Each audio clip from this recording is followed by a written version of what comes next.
Salam saudara sekalian, semoga kita semua dalam keadaan sehat dan penuh sukacita di dalam Tuhan.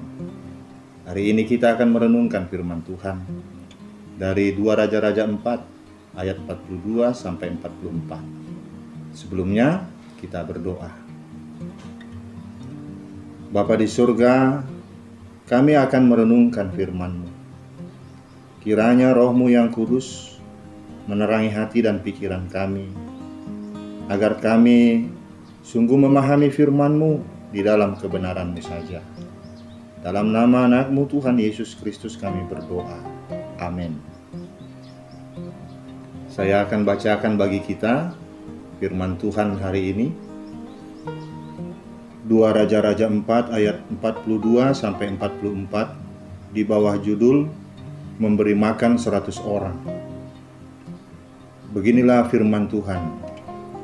Datanglah seorang dari Baal Salisa dengan membawa bagi abdi Allah roti hulu hasil, yaitu 20 roti jelai serta gandum baru dalam sebuah kantong. Lalu berkatalah Elisa, "Berilah itu kepada orang-orang ini supaya mereka makan." Tetapi pelayannya itu berkata, "Bagaimanakah aku dapat menghidangkan ini di depan 100 orang?" Jawabnya, "Berikanlah kepada orang-orang itu supaya mereka makan. Sebab beginilah firman Tuhan, orang akan makan, bahkan akan ada sisanya. Lalu dihidangkannya lah di depan mereka. Maka makanlah mereka dan ada sisanya, sesuai dengan firman Tuhan." Demikian firman Tuhan.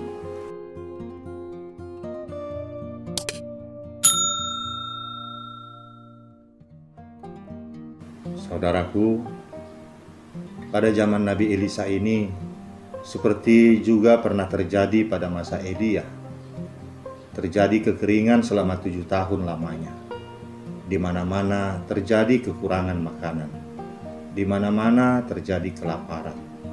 Dalam situasi hidup yang penuh kesulitan itu, tidak mengherankan kalau pada akhirnya umat Israel menjadi tawar hati dan mungkin saja meragukan penyertaan Allah kepada mereka.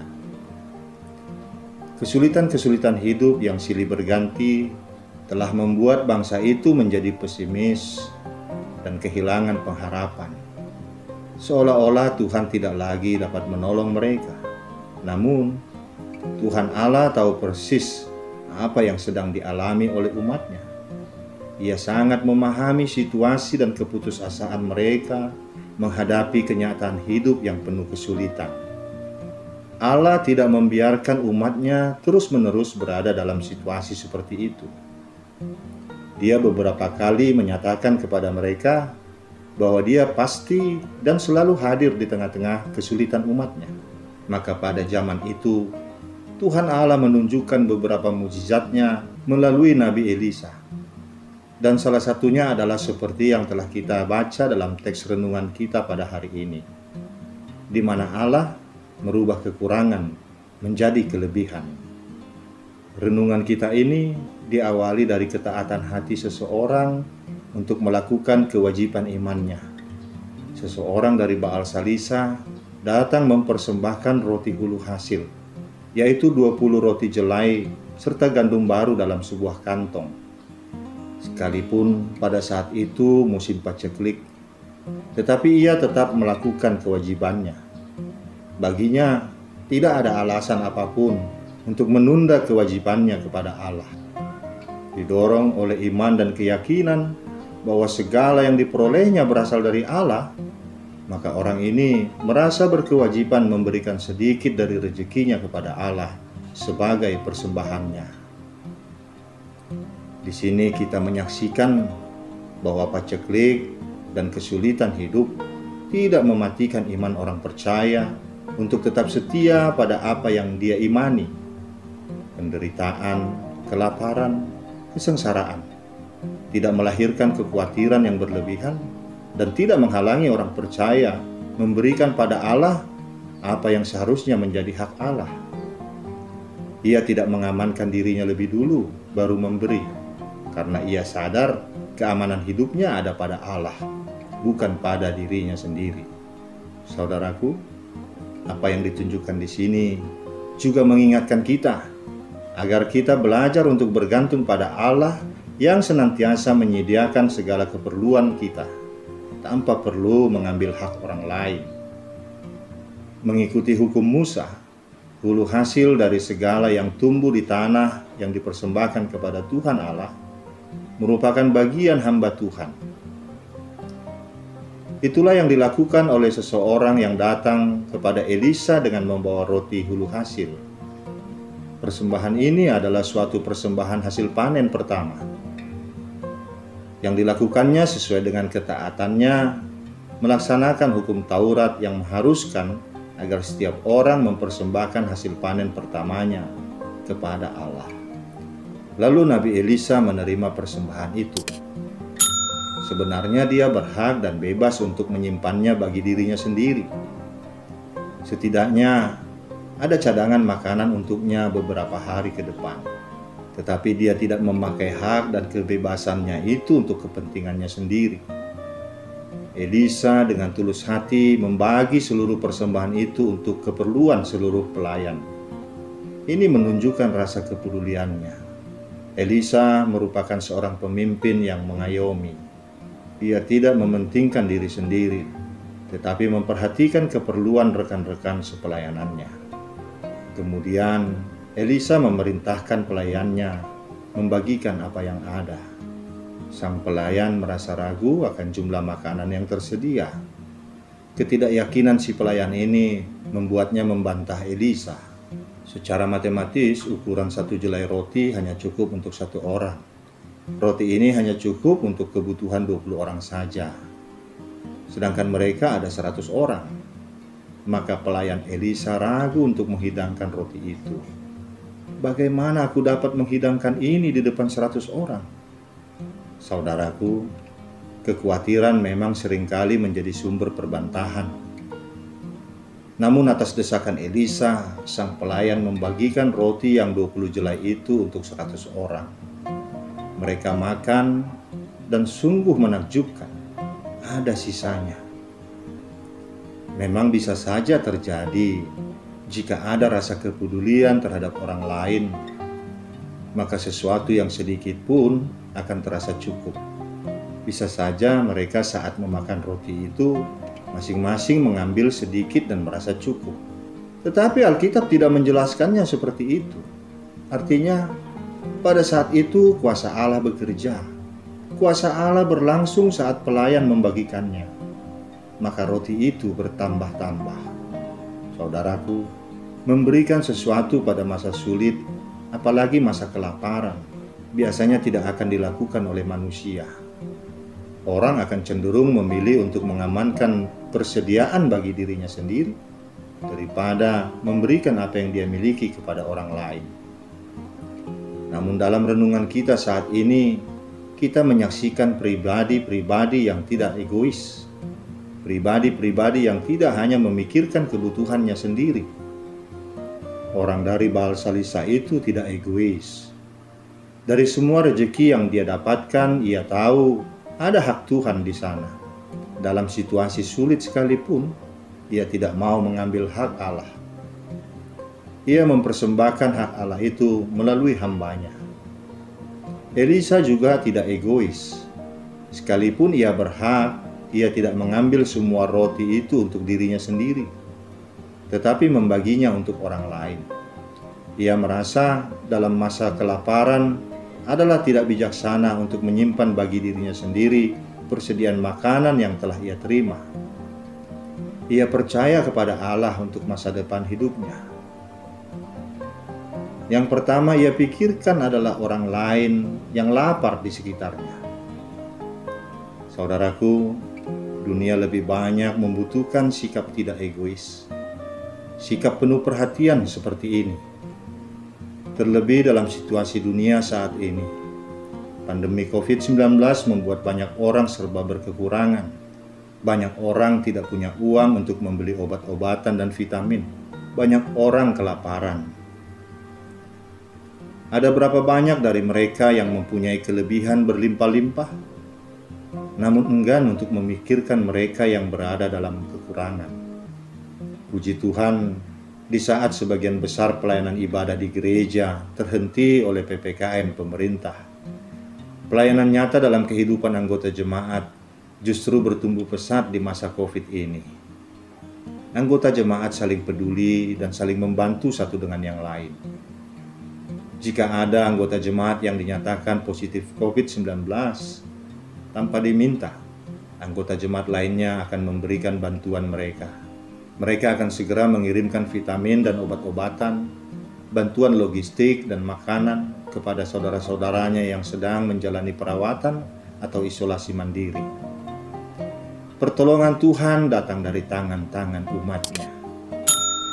Saudaraku, saya akan menceritakan tentang kisah terjadinya mukjizat. Pada bulan September tahun 1950, Oral Roberts mengadakan sebuah KKR di Amarillo, Texas, Amerika Serikat. Kebaktian kesembuhan ilahi itu diselenggarakan di bawah tenda besar yang memuat 7.000 tempat duduk. Ketika ia sedang berkhotbah, tiba-tiba badai mengamuk. Tenda raksasa itu tercabut dan terbawa terbang. Orang-orang dan berbagai benda serta kursi-kursi dihantam amukan angin tersebut. Robert sendiri terlempar dari panggung dan jatuh terbaring di lantai. Dalam keadaan demikian, ia berdoa untuk memerisai jemaat. Akhirnya, 7.000 orang itu selamat, walaupun badai tak mereda dengan segera. Pagi berikutnya, headline di surat kabar di Amarillo menuliskan, "Keajaiban menyelamatkan 7.000 orang." Berita itu menuliskan betapa tim dari Departemen Kebakaran sangat sibuk mencari orang-orang yang terluka atau yang tewas karena bencana alam yang dahsyat itu. Namun semua menjadi heran, sebab hanya ada 3 korban yang mengalami luka-luka ringan. Dan satu kisah lagi tentang mukjizat terjadi pada bulan April 1983. Pada suatu malam, Lois Main tergerak untuk berdoa syafaat bagi kotanya Coalinga di California, Amerika Serikat. Meski saat itu malam sudah larut, Main tidak bisa tidur. Ia mendengar suara Roh Kudus. Suara itu berkata, "Berdoalah untuk orang-orang Coalinga. Keluarlah dan berdoalah sekarang." Main pun menaati suara itu. Malam itu juga, Main berdoa keliling kota. Ia bergegas berganti pakaian, lalu berjalan-jalan keliling kota sambil bersyafaat. Ia memohon supaya Tuhan memberkati semua penduduk kota itu. Setiap bangunan yang ada didoakannya. Setelah selesai melakukan itu semua, meskipun merasa sangat lelah, tapi Main merasa sangat lega. Keesokan sorenya, Coalinga digoncang gempa bumi hebat, berkekuatan 6,5 skala Richter. Mengingat dahsyatnya bencana itu, pemerintah segera mengirimkan bantuan medis. Namun di seluruh kota itu hanya ada 25 orang yang mengalami luka-luka ringan. Saudaraku, Oral Robert dan Lois Main menjadi contoh orang-orang yang sangat yakin akan pertolongan Allah. Dalam teks bacaan kita ini juga kita menyaksikan betapa Elisa sangat yakin akan pertolongan Allah. Dia berkata, "Berikanlah kepada orang-orang itu supaya mereka makan. Sebab beginilah firman Tuhan, orang akan makan bahkan akan ada sisanya." Melalui perkataannya ini, Elisa hendak menantang sekaligus mengajak kita semua untuk berani menyaksikan bahwa Allah selalu mampu menyediakan kebutuhan umatnya. Bahkan dalam situasi yang nampaknya hampir tidak ada jalan keluar. Ini masalah keyakinan. Keyakinan bahwa walaupun hidup penuh kesulitan, namun tidak selalu seburuk yang kita bayangkan. Demikianlah orang yang selalu optimis, yakin bahwa Allah pasti menjawab setiap persoalan yang dihadapi. Itulah yang ditegaskan di ayat 44, yaitu bahwa kebutuhan 100 orang tadi terpenuhi, bahkan ada sisanya. Luar biasa. Allah selalu punya cara sendiri untuk menyatakan bahwa Dia adalah Allah sumber segala berkat dan bahwa di dalam Tuhan ada kelimpahan hidup. Ketaatan dan keyakinan pada firman Allah akan menghancurkan logika. Apa yang kelihatan mustahil bagi kita, itu sangat mungkin bagi Allah. Ketika Allah berfirman, maka semua menjadi. Makanan itu cukup, bahkan lebih dari cukup.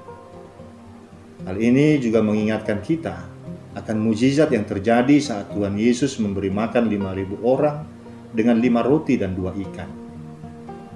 Kedua mukjizat ini mengajarkan sebuah prinsip. Bila Allah memberi, Dia mampu memberi lebih dari cukup, bahkan berkelimpahan. Saudaraku, Allah akan menyertai dan memberkati orang-orang yang menghidupi dirinya dengan firman Allah. Allah tidak pernah membiarkan hamba-hambanya terlantar. Tuhan Allah memiliki kuasa untuk memenuhi kebutuhan orang-orang yang percaya kepadanya. Perbuatan Allah ini menunjukkan pemeliharaannya kepada umatnya. Allah akan mendengar teriakan orang yang berseru kepadanya.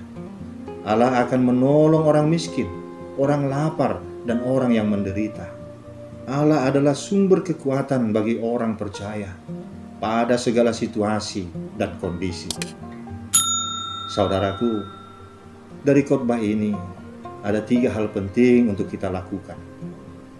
Yang pertama, kita harus memiliki iman bahwa kuasa Allah bekerja, bahwa Allah mampu memelihara umatnya. Dalam situasi dan kondisi apapun, mukjizat Allah akan selalu terjadi. Kedua, kita tidak boleh egois dan harus mampu mengorbankan kepentingan pribadi demi kepentingan bersama. Kesulitan apapun dan bagaimanapun tidak menjadi alasan untuk menjadi egois. Ketiga, kita terpanggil untuk berbagi. Sebagaimana Allah memelihara umatnya, gereja dan setiap orang percaya juga terpanggil untuk menjadi perpanjangan tangan Allah dalam memelihara dan memperhatikan kebutuhan sesama, baik dalam hal jasmani maupun rohani. Kiranya Tuhan Allah memberi kita kekuatan untuk melakukan firman-Nya. Amin. Kita berdoa. Puji syukur kami panjatkan ke hadapan-Mu Allah atas segala kebaikan-Mu dalam kehidupan kami. Dalam masa-masa sulit yang kami hadapi, Engkau tidak pernah meninggalkan kami. Dalam situasi yang membuat kami putus asa, Engkau selalu memberikan kami jalan keluar. Ampuni kami yang selama ini meragukan kuasa. Ampuni kami yang selama ini tidak mengandalkan. Firman-Mu hari ini mengingatkan kami kembali bahwa Engkau adalah sumber pemeliharaan hidup kami. Engkau akan memelihara dan memperhatikan kebutuhan kami. Engkau akan menyediakannya bagi kami, ya Bapa. Engkau sungguh Allah yang baik. Engkau sungguh Bapa yang maha baik.